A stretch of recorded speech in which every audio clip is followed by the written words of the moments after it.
Hello, this is Graham, and these are my notes to accompany Chapter 12, Leading Change and Development in Organisations in the Developing Skills for Business Leadership book.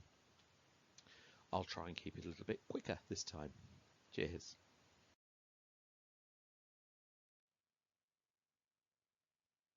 The first thing I wanted to pick up on was a very important difference in definitions.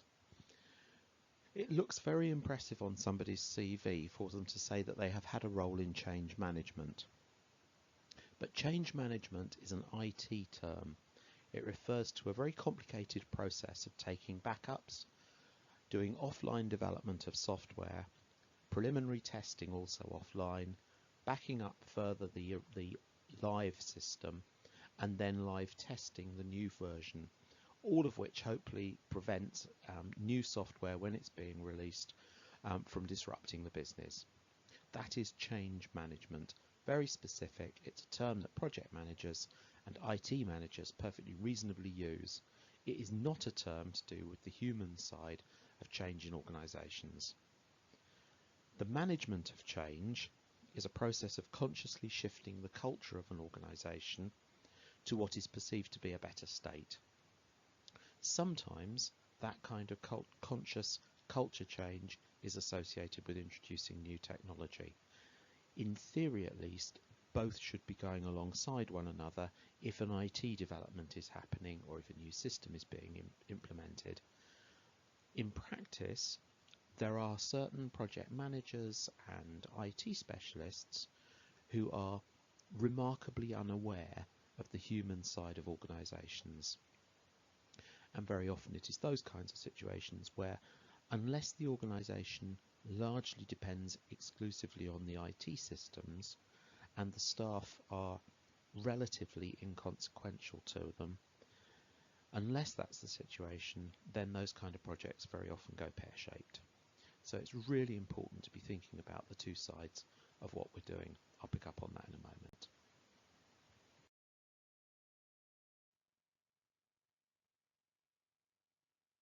So before we start willy-nilly introducing change into an organisation, it's helpful to try and understand why we're doing that. Probably the most obvious example is that there is some kind of ongoing and continuous improvement happening in the organisation, and that is what is driving change. That's perfectly understandable. Customers' expectations change, demands from suppliers can shift, all sorts of things can happen where continuous improvement is necessary. That's the heart of making an organisation more efficient. There are then a whole range of other factors which may come to bear on an organisation which mean that change is almost inevitable. There are different people who have written different sort of acronyms to try and explain those.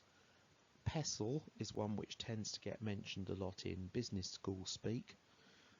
It's based around a variety of people in the past who've written about it, but one of the more obvious ones is Johnson et al., a book published in 2010, where they talk about political, economic, social, technological, legal and environmental changes, all of which may cause an organisation to have to respond, and in its response what it is doing is introducing change. It doesn't take very much to work out some of those examples, or some examples of those kinds of things. Another way of analysing the kinds of change or kinds of forces that encourage change to happen was coined by a business school professor, Michael Porter. He described it as 5 forces, and he talked about the threat coming in from new entrants to a marketplace, the power that suppliers have got to bargain, in other words, to drive efficiency improvements, perhaps sometimes because they're looking for improved quality or because they're looking for a reduction in cost. The threat of alternative technologies coming in and substituting what you've got to offer. The commercial buying power of buyers, bargaining power of buyers, as organisations became more globalised, so they tended to procure in larger quantities, That then, of course, drove the prices down, which meant that organisations had to be more efficient in what they were doing, which meant that change was almost inevitable inside those organisations. And then within an industry, there is a simple competitive force going on, rivalry between different companies, and that is also sometimes a very important driver for change. All of those are really important, but there is one which very rarely gets mentioned, and yet I think is quite important. If you look at many of the examples of organisations that have introduced radical change, really different kinds of ways of doing things. For example, I mentioned a couple of weeks ago Johnsonville sausage, driven by Ralph Stayer's view that people in the organisation were simply not spiritually engaged with what they were doing, what their work involved. Those kinds of radical change tend to be implemented by somebody who is the owner-manager of an organisation. An owner-manager has an enormous amount of power that they can impose on an organisation. It's my business, this is the way I want to run it. So imposed change is not to be dismissed. Sometimes it's more likely to be effective than change which has happened as a response to some kind of market force. Okay, now that we're clear about why the change is happening, let's start looking at some of the processes that are going on in the organisation and how they impact it.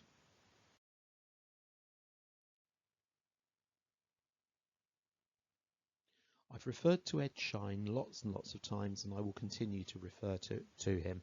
He is probably one of the most inspirational leaders in the field of organisation development.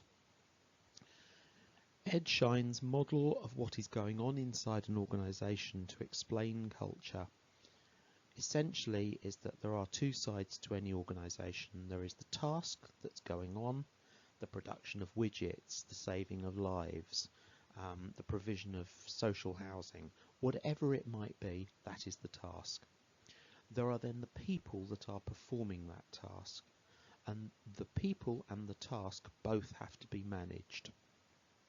That sounds blindingly obvious, but it is amazing the number of times the human side of the organisation gets put to one side because we're implementing something to do with a change in task.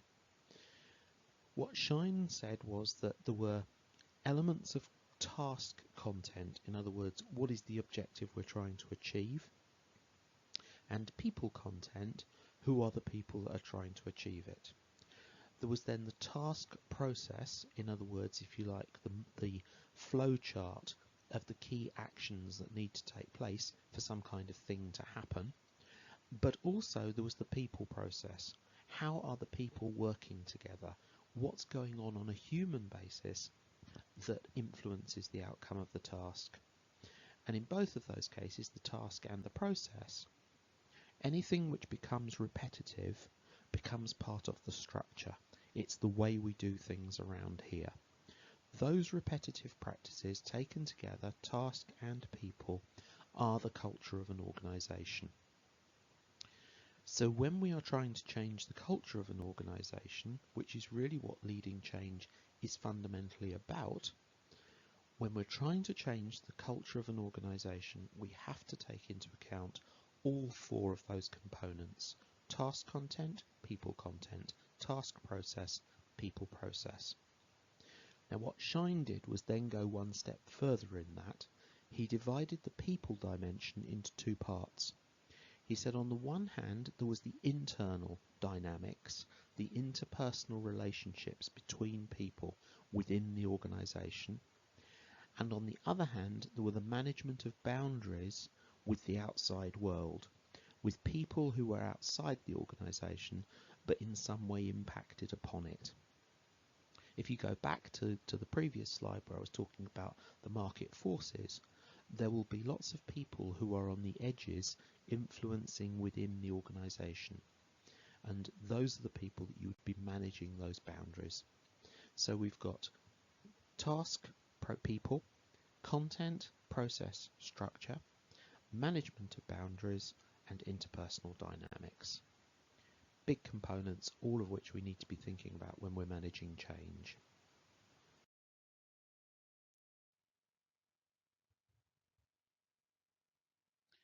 So whatever the stimulus for change, first of all we have to think about managing both the task and people elements.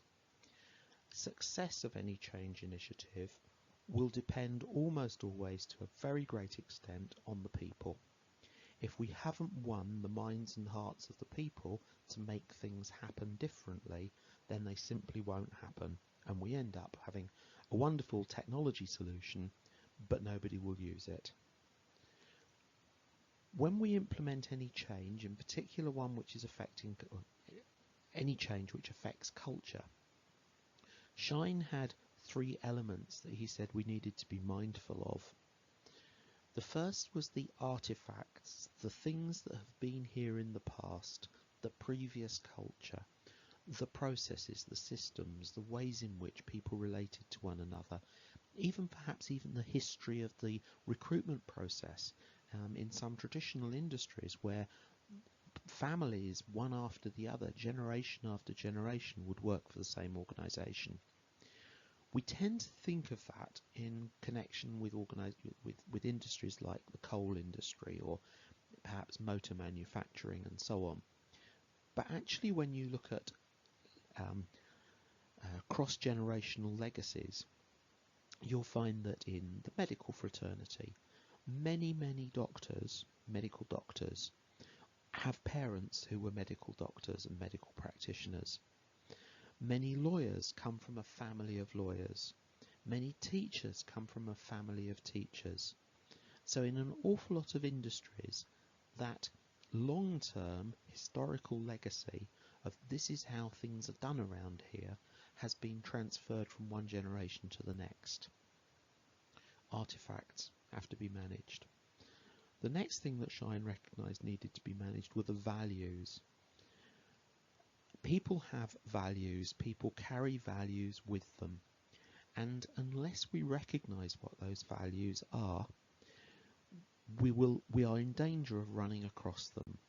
If we're introducing, for example, improved efficiency in an organisation, and that means that some people in the organisation may be asked to do a new job or a different kind of job, and yet in the organisation there is a value around people being able to select their own career, for example, then we are running against those values. We have to be aware of what the values are, we have to manage them. And then the third one is that, and in a way I've given an example of an assumption, but the third one is around assumptions. We don't tend to research the culture very well. We tend to make rather biased judgments on the way in which we think it operates, and those biased judgments lead us to make assumptions. When we try and then implement change, we're in danger of going against those. And again, research is necessary. We need to look into the history of the organisation, we need to look at the values of people in the organisation, and we need to look at some of the assumptions that have been made about the way in which it works. We have to respect all 3. At a human level, at a very human level, people in an organisation, when you introduce change, grieve the loss of what was in the past but is no more. They don't look at change as being a wholly positive thing, even if the circumstances are such that they have no option. They still tend to grieve the loss of what happened in the past. You've only got to look at the number of people that are steam train buffs, who go out and ride on double-decker buses, who have a passion for genealogy. What they are concerned with is what the historical legacy was. They are grieving the loss of something, and we have to accommodate that process.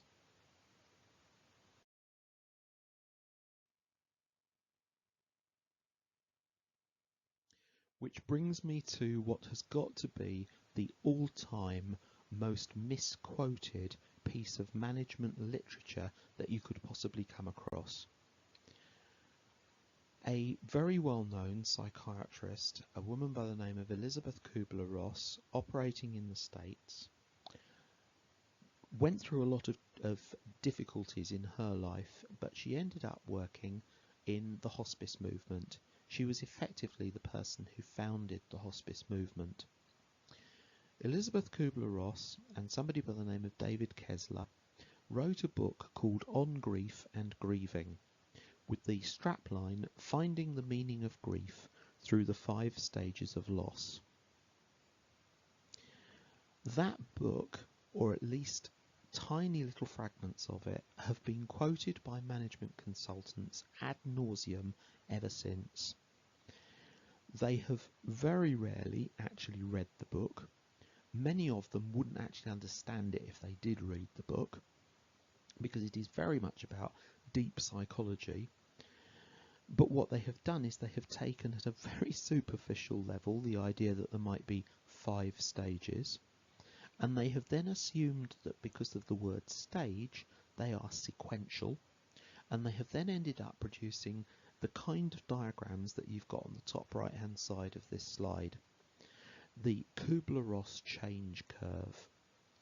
In this case, it goes from shock, denial, frustration, depression, experimenting, making decisions, and then integrating a new way of doing things. Elizabeth Kubler-Ross was aware of the fact that her work was being distorted in this way.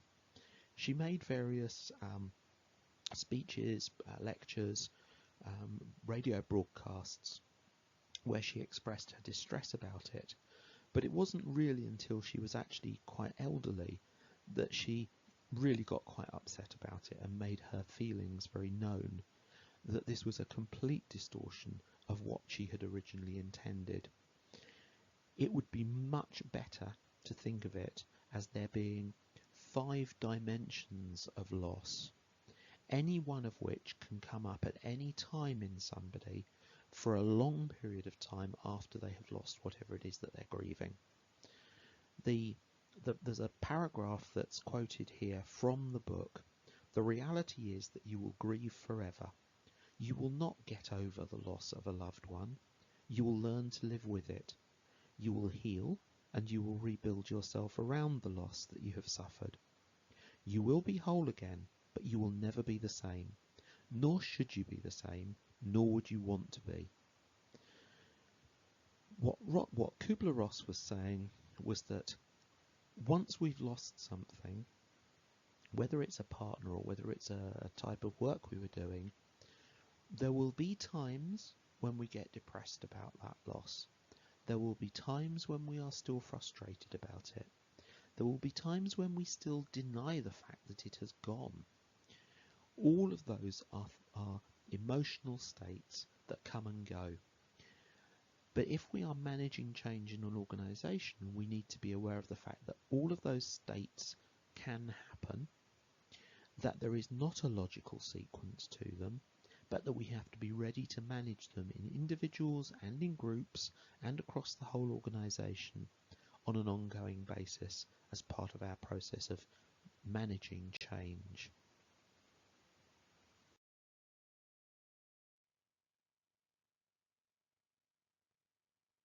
And so my last slide. I'm not going to dwell on this. What I want to just make a point is that, because we're going to pick up on problem solving later, change in a lot of cases is a problem solving process. It's about trying to address some kind of issue and come up with a solution to it. Problem solving processes are generally models. We follow a model, and the model usually involves some phase of divergent thinking, looking outside the box, and then a phase of convergent thinking where we try and fit a solution into situation, to implement a solution. Divergent, convergent. There is a real danger that we can try and curtail the divergent phase because we are keen to get a quick fix. And when we do that, we generally don't gather enough information to enable us to make a proper choice. So the information gathering process is crucial. We will pick up on the problem solving process later. Okay, I've completely failed. I'm back at 20 minutes again. Hey ho, Thanks for listening. Bye.